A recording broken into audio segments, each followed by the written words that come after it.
Imagine ruling an empire so massive it swallowed entire kingdoms whole, an empire richer than any in the known world. And then imagine one man, not content with all of that, decided to make it even bigger. Through blood, through fire, through war. This is that man's story. If you went to school almost anywhere in the world, they probably taught you about the Roman Empire, maybe the Ottoman Empire, maybe the Mongols. But there is one empire, one of the largest and most powerful civilizations in human history, that most people have never heard of. The Songhai Empire.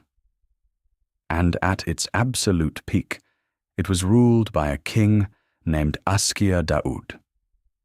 Before we go any further, if you're someone who loves the history that schools forgot to teach, hit that subscribe button right now. Because today's story is about a man who fought war after war, expanded one of history's greatest empires, and built a civilization that the world is only now beginning to understand. Let's get into it. By the 15th and 16th centuries, West Africa was home to something extraordinary. The Songhai Empire stretched across roughly 1.4 million square kilometers of land, from the bend of the Niger River westward through the Sahel and eastward toward the Hausa states. To put that in perspective, that is larger than Western Europe.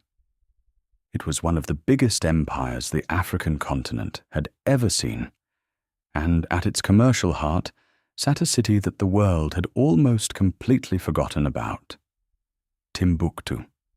Today, people use Timbuktu as a joke. A way to say somewhere is impossibly far away. But in the 15th and 16th centuries, Timbuktu was not the end of the world.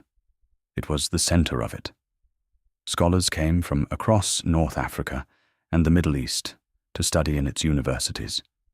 Its markets traded in gold, salt, ivory, and spices.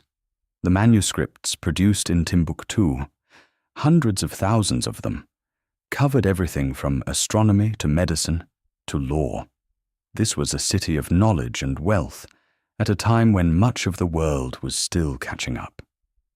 And the Niger River, wide, slow, and powerful, was the bloodstream that kept all of it alive. It was the highway of trade, the source of food, and the spine of an entire civilization.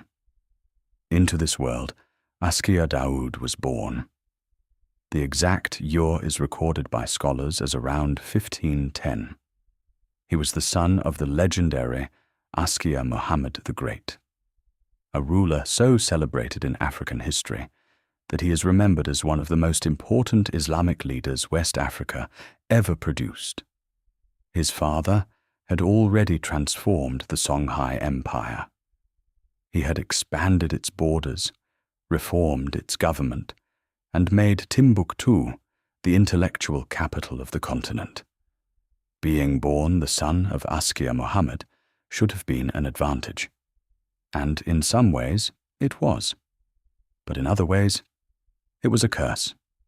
Because the Askia royal family was not a peaceful family. Power inside the palace was a game played with poison, betrayal, and drawn blades.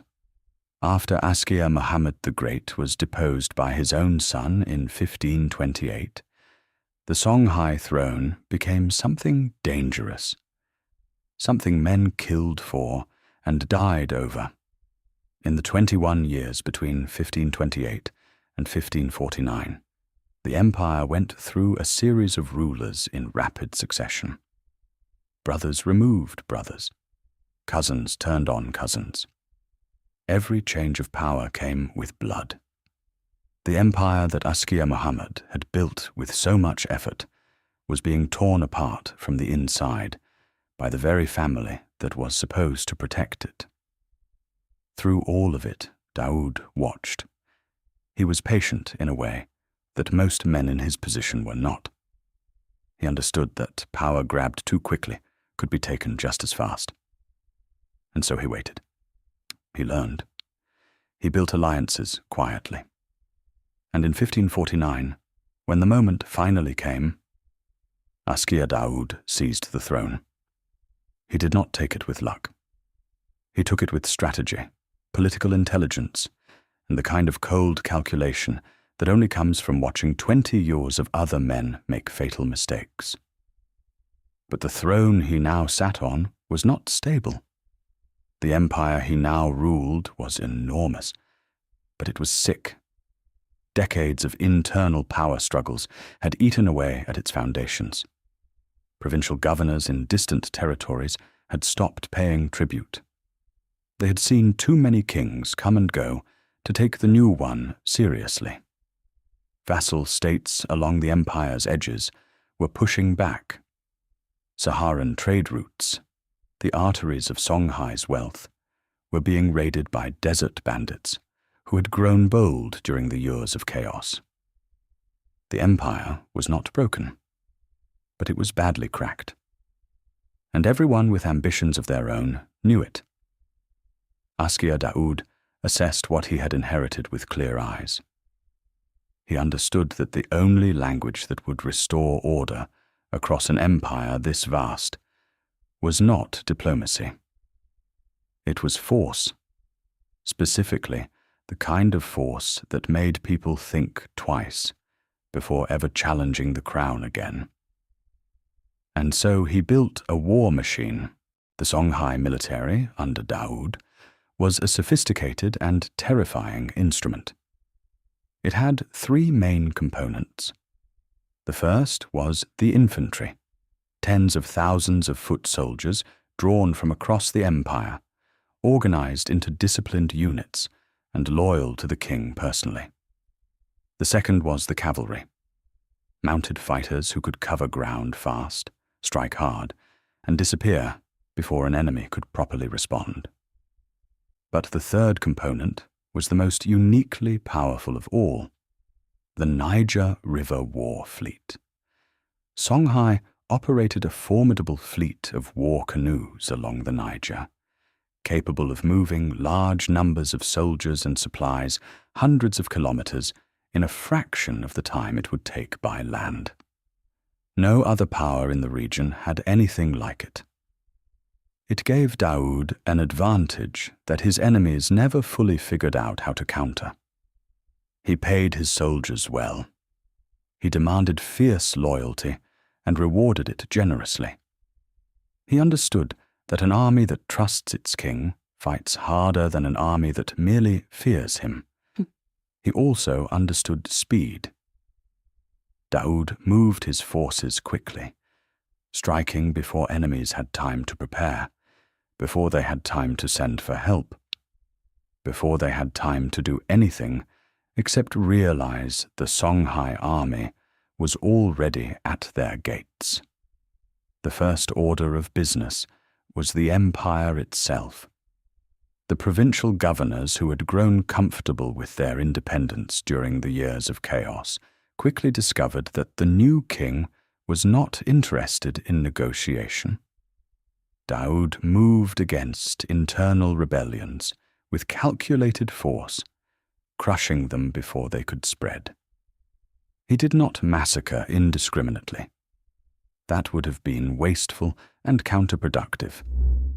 Instead, he removed threats precisely, replaced disloyal governors with men he trusted, and made the consequences of defiance clear enough that the next governor thought very carefully before considering the same path. The internal rebellions collapsed. The tribute started flowing again. The message across the empire was unmistakable. The soft years were finished. With order restored internally, Daoud turned his attention outward. He launched a series of military campaigns that would push the borders of the Songhai Empire further than they had ever reached. He moved south, into territories that had never been under Songhai control, absorbing new lands and their resources into the empire. These were not short campaigns. They involved marching armies through difficult terrain, savanna, forest, river crossings in the rainy season, with supply lines stretched thin over enormous distances. Local kingdoms that attempted to resist were engaged directly and overwhelmed by the size and discipline of the Songhai force. Those that submitted without a fight were generally treated with a degree of fairness. Taxed, yes, integrated into the empire's administrative system, yes, but not destroyed. Daoud was not fighting for destruction. He was fighting for expansion. Along the Niger River, Daoud engaged in a series of conflicts to assert Songhai's absolute dominance of the waterway. Control of the Niger meant control of trade, movement, and communication across the entire region. Any power that challenged that control challenged the economic heart of the empire. Daoud used his war canoe fleet aggressively, striking at rival groups who attempted to operate on the river independently. The Niger, under Daoud, became a Songhai river in every meaningful sense of the word. He also extended the empire's influence eastward, applying pressure on the Hausa city-states that bordered Songhai territory. Not always through direct military invasion. Daoud was smart enough to know that a kingdom that submitted through diplomacy or the threat of war cost him nothing compared to the price of a full military campaign. Where intimidation worked, he used it. Where it didn't, he sent the army. The result was an empire that grew steadily, campaign by campaign, year by year, across his 33-year reign. But here is the part of the story that makes Askia Daoud genuinely extraordinary, and not just another conqueror. The same man who was directing military campaigns across West Africa was simultaneously one of the most active patrons of Islamic scholarship in the history of the continent. Timbuktu, under Daoud's reign, was a city of learning at a level that is genuinely difficult to comprehend today. The Sankore Mosque and its associated university attracted scholars from across North Africa, Egypt, and the Middle East. It is estimated that at its peak, Timbuktu had a student population of around 25,000, in a total city population of perhaps 100,000. These scholars were studying mathematics, astronomy, literature, theology, history, and law. Manuscripts were being produced by the thousands. Handwritten books that represented the intellectual output of one of the world's great civilizations. Daoud funded all of it. He built and restored mosques. He supported scholars financially, ensuring that the best minds in the Islamic world had reason to come to Timbuktu and stay there. He corresponded with Islamic leaders and scholars across North Africa. He sent gifts to Mecca. He presented himself correctly as a legitimate and educated Islamic ruler, which gave him not just religious credibility among his own people, but diplomatic standing in the wider Muslim world. His combination of military power and scholarly patronage was not accidental. It was deliberate policy. He understood that an empire needs more than soldiers to survive. It needs ideas. It needs institutions. It needs the kind of culture that gives people a reason to feel pride in the civilization they are part of.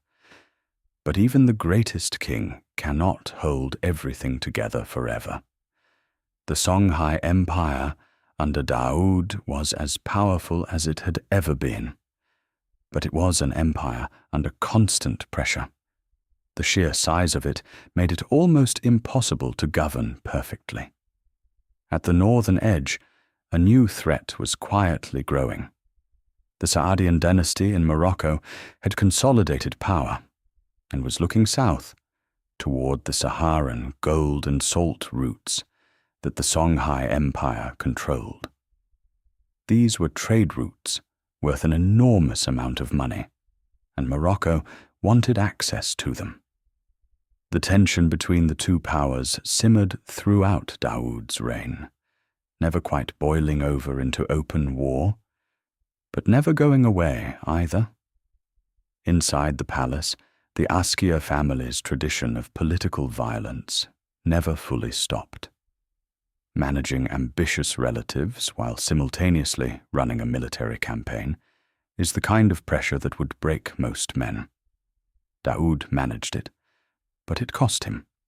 It always costs. The treasury, too, felt the strain of endless military operations. Campaigns are expensive. Moving armies across hundreds of kilometers requires food, weapons, horses, boats, and payment for every soldier in the field. Daoud kept the empire's trade revenues strong. The gold and salt trade through Songhai remained among the most profitable commercial operations in the world during his reign. But the mathematics of empire building at this scale were always tight. Askia Daoud died in 1582, after 33 years on the throne of the Songhai Empire. 33 years of campaigns, of governance, of scholarship, of holding together one of the largest political structures in African history, through nothing but will, intelligence, and force of arms. Under his rule, the Songhai Empire reached its absolute greatest territorial extent. It had never been bigger. It had never been more powerful. And then, 9 years after his death, it was gone. In 1591, the Saadian dynasty of Morocco sent an army across the Sahara Desert, carrying muskets and cannons. Technologies the Songhai military had never faced before. The Battle of Tondibi was a catastrophe. The Songhai army, vast and experienced as it was, could not stand against gunpowder weapons. The empire collapsed within months. Timbuktu was occupied. The manuscripts were scattered. The civilization that Askia Daoud had spent 33 years expanding and protecting was destroyed in less than a year. The painful truth of history is that Daoud spent everything he had building something that disappeared almost the moment he was no longer there to defend it. But what he built, while he was alive, was real. The scholars he funded produced work that survives to this day. The manuscripts of Timbuktu, now recognized by UNESCO as among the most important historical documents in the world, exist in part because of the culture of learning that Daoud actively sustained. The historical records of West Africa preserve his name, his campaigns, his reign, as evidence that Africa produced kings, generals, administrators, and scholars who built civilizations as sophisticated and as powerful as anything the world had to offer. Askia Daoud didn't just fight wars. He fought for the idea that his people deserved greatness. And for 33 years, they had it. And that is the story of Askia Daoud, a king who inherited a cracking empire, rebuilt it through war and wisdom, and left behind a legacy that the world is still only beginning to understand. If this story moved you, if it made you feel something, share this video, because these are the stories that deserve to be heard. Subscribe if you haven't already. And if you want to keep going, the next video is right here, just as powerful, just as forgotten, just as real. I'll see you there.